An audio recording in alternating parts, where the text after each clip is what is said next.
ఈ రోజుల్లో ఆ చాట్ జీపీటీని వాడుతున్నాం అని అందరూ అనుకుంటారు కానీ నిజానికి అందులో ఒక 90% సామర్థ్యం వృధా అవుతుంది. అవును, చాలా వరకు వేస్ట్ చేస్తున్నారు. అదే కదా. అంటే కేవలం ఒక్క వాక్యం టైప్ చేసేసి అద్భుతాలు జరగాలి అంటే ఎలా కుదురుతుంది? సో ఈ సోర్సెస్ని మనం డీప్ డైవ్ చేసి విశ్లేషిస్తే ఏఐ టూల్స్లో దాగి ఉన్న బెస్ట్ ట్రిక్స్ ఏంటి అనేది బయటపడింది. ఎగ్జాక్ట్లీ. సరైన పద్ధతిలో అడిగితేనే సరైన సమాధానం వస్తుంది అనేది మనం ముందు యాక్సెప్ట్ చేయాలి. కరెక్ట్. సో ముందుగా ఈ సాధారణ ప్రశ్నలు అడగటం మానేసి దానికొక పాత్రను అప్పగించే ఆ రోల్ బేస్డ్ ప్రాంప్టింగ్ గురించి మాట్లాడుకుందాం. ఇక్కడ ఈ సోర్సెస్లో ఒక ఆసక్తికరమైన పోలికుంది. ఏంటది? ఇదెలా ఉందంటే మనం ఒక డాక్టర్ దగ్గరికెళ్ళి కేవలం నాకు వైద్యం చేయి అని గుడ్డిగా అడగం కదా. డాక్టరే ముందుగా మనల్ని ఒక 5 ప్రశ్నలడిగి మన బ్యాక్గ్రౌండ్ ఏంటి, సమస్య ఏంటి అని అర్థం చేసుకుంటాడు. అవును, అప్పుడే సరైన ట్రీట్మెంట్ ఇస్తారు. ఎగ్జాక్ట్లీ. ఈ ఆస్క్ మీ క్వశ్చన్స్ ఫస్ట్ అనే ట్రిక్ కూడా అచ్చం అలాగే పనిచేస్తుందని మన సోర్సెస్ చెబుతున్నాయి. నిజమే. ఆ వైద్యుడి ఉదాహరణను మనం కంటిన్యూ చేస్తే డాక్టర్ అడిగే ప్రశ్నల వల్లే అసలు వ్యాధి బయటపడుతుంది. ఏఐ కూడా అంతే. అంటే ఉదాహరణకు నాకు ఒక కెరియర్ రోడ్ మ్యాప్ ఇవ్వు అని అడిగే బదులు నేను ఒక డేటా సైంటిస్ట్ అవ్వాలనుకుంటున్నాను, సో నాకు రోడ్ మ్యాప్ ఇచ్చే ముందు నా ఎడ్యుకేషన్ స్కిల్స్ అర్థం చేసుకోవడానికి నన్నొక 5 ప్రశ్నలడుగు అని మనం ప్రాంప్ట్ ఇవ్వాలి. ఓహో, అంటే అది మనల్ని ప్రశ్నలు అడుగుతుందా? అవును, అడుగుతుంది. అప్పుడు మనమిచ్చే సమాధానాలను బట్టి ఒక అద్భుతమైన పర్సనలైజ్డ్ ప్లాన్ ఇస్తోంది. వావ్, ఇది చాలా బావుంది. అయితే ఇక్కడే అసలైన పాయింట్ ఉంది. ఒకసారి ఏఐ మనకు ప్లాన్ ఇచ్చాక దాన్ని మనం ఆచరణలో పెట్టాలి కదా. మన సోర్సెస్లో ఉన్న ఆ నరేష్ ఐటి వారి ప్రాక్టికల్ ఫిలాసఫీ కూడా ఇదే హైలైట్ చేస్తోంది. అవును, కేవలం టూల్స్ గురించి థియరీ నేర్చుకుంటే సరిపోదు కదా, వాటిని ప్రాక్టికల్గా వాడుకోవాలి. ఖచ్చితంగా. అంటే చాట్ జీపీటీని మనం ఒక పర్సనల్ ట్యూటర్లా లేదా ఒక హెచ్ఆర్ ఇంటర్వ్యూవర్లా వాడుకుని ప్రాక్టీస్ చేయవచ్చు. దాన్ని ఇంప్లిమెంట్ చేయడం కూడా చాలా ఈజీ. మనం ఒక ఇంటర్వ్యూకి వెళ్లే ముందు చాట్ జీపీటీకి act as an HR interviewer అని ప్రాంప్ట్ ఇస్తే చాలు.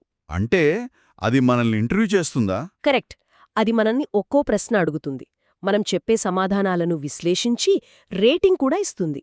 మనం ఎక్కడ తడబడుతున్నాం, ఇంకా ఎలా మెరుగ్గా చెప్పొచ్చు అనేది ఫీడ్బ్యాక్ ఇస్తుంది. ఒక్క నిమిషం, నాకు చిన్న డౌట్ వస్తుంది ఇక్కడ. చెప్పండి. ఇలా కోడింగ్, ఇంటర్వ్యూ ప్రిపరేషన్, కంటెంట్ అంతా ఏఐకి అప్పగిస్తే నేర్చుకునే వాళ్లలో బద్ధకం పెరిగిపోయి సొంతంగా ఆలోచించే శక్తి పూర్తిగా నశించిపోతుంది కదా. అంటే అంతా మిషన్ మీదే ఆధారపడాల్సి వస్తుందేమో అని నా ఉద్దేశం. చాలామందికి వచ్చే కామన్ సందేహం ఇది. కాని ఇక్కడే ఏఐని మనం ఒక కాపీ కొట్టే యంత్రంలా కాకుండా మనల్ని ఎడ్యుకేట్ చేసే టూల్లా వాడాలి. ఎలా? మన సోర్సెస్లో ఉన్న స్టడీ మోడ్ ఇంకా క్రిటిక్ మోడ్ల గురించి ఇక్కడే మాట్లాడుకోవాలి. ఉదాహరణకు స్టడీ మోడ్లో మనం ఏఐకి నాకు డైరెక్ట్గా కోడ్ ఆన్సర్ ఇవ్వొద్దు అని చెప్పొచ్చు. ఓకే. కేవలం ఒక హింట్ మాత్రమే ఇవ్వు, నా చేతే కోడ్ రాయించు అని ప్రాంప్ట్ ఇవ్వాలి. అప్పుడది ఒక గైడ్లాగా మారి మన బ్రెయిన్కి పని చెబుతుంది. ఓహో, అంటే ఆన్సర్ స్పూన్ ఫీడింగ్ చేయకుండా మన చేతే మన తప్పులు సరిదిద్దేలా చేస్తుందన్నమాట. చాలా ఇంట్రెస్టింగ్. మరి క్రిటిక్ మోడ్ సంగతేంటి? ఆ క్రిటిక్ మోడ్ ఒక కఠినమైన ఎడిటర్ లాంటిది. మనం రాసిన ఒక ఎస్సే లేదా కోడ్ని అందులో వేసి దీన్ని విమర్శించు అని అడగాలి. వామ్మో, విమర్శించాలా? అవును. ఇందులో ఉన్న లాజికల్ తప్పులను చాలా కఠినంగా జడ్జ్ చెయ్యి అని ప్రాంప్ట్ ఇవ్వాలి. అప్పుడది మన కంటెంట్లో ఉన్న లూప్ హోల్స్ అన్నీ నిర్దాక్షిణ్యంగా బయటపెడుతుంది. అంటే మన తప్పుల్ని మన ముఖం మీదే చెప్తుందన్నమాట. ఎగ్జాక్ట్లీ. దీనివల్ల మన స్కిల్స్ డల్ అవ్వవు, ఇంకా షార్ప్ అవుతాయి. సూపర్. ఈ సోర్సెస్లో ఇంకొన్ని ఆసక్తికరమైన ఫీచర్స్ కూడా నేను గమనించాను. ఈ మెమరీ, ఆ క్యాన్వాస్, డాక్యుమెంట్ అనాలిసిస్ లాంటి ట్రిక్స్ కూడా ప్రొడక్టివిటీని భారీగా పెంచుతాయనుంది. కానీ ఇవసలు ఎలా పనిచేస్తాయి? ముందుగా క్యాన్వాస్ గురించి చూస్తే ఇది కేవలం ఒక చాట్ లాగా కాకుండా పక్కన ఒక సెపరేట్ వర్క్ స్పేస్ లాగా ఓపెన్ అవుతుంది. ఓకే. మనం రాసిన కోడ్లో కానీ ఆర్టికల్లో కానీ కేవలం ఒక పదాన్ని లేదా ఒక లైన్ని సెలెక్ట్ చేసి దీన్ని మాత్రమే మార్చు అని చెప్పొచ్చు. మొత్తం టెక్స్ట్ మళ్లీ రాయాల్సిన పనిలేదు. అరే, చాలా టైం సేవ్ అవుతుంది కదా. అవును.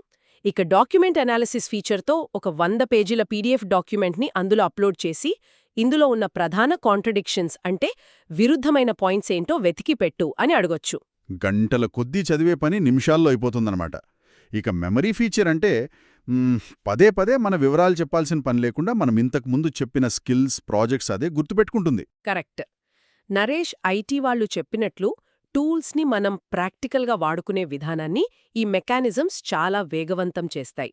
ఈ ట్రిక్స్ అన్నీ మనం చేసే పనులను ఆటోమేట్ చేయడమే కాకుండా మన తప్పుల నుండి మనం నేర్చుకోవడానికి ఒక స్మార్ట్ అసిస్టెంట్ లాగా ఉపయోగపడతాయి. నిజంగా ఇవన్నీ చాలా పవర్ఫుల్ టూల్స్. సరే, ఈ డీప్ డైవ్ని ముగించే ముందు ఒక్కసారి ఆలోచించాల్సిన విషయం ఒకటుంది. ఏంటది? ఒకవేళ ఈ స్టడీ మోడ్, క్రిటిక్ మోడ్ ద్వారా ఏఐ మన కంటెంట్ను విమర్శించి ఒక కఠినమైన ఇంటర్వ్యూయర్ స్థాయికి చేరుకొని మన తప్పులను ఎప్పటికప్పుడు ఖచ్చితంగా సరిదిద్దగలిగేంతగా డెవలప్ అయితే భవిష్యత్తులో ఉద్యోగాల ఎంపికలో కంపెనీలు అసలు మనుషుల నైపుణ్యాలను ఎలా అంచనా వేస్తాయి? ఏఐ చెయ్యలేని ఏ ప్రత్యేకమైన స్కిల్తో మనం ఎప్పుడూ ఒక అడుగు ముందుండాలి? చాలా మంచి ప్రశ్న కదా? ఈ ఆసక్తికరమైన ప్రశ్నను మనకోసం వదిలేస్తూ ఇవాల్టి డీప్ డైవ్ను ఇక్కడే ఆపుదాం.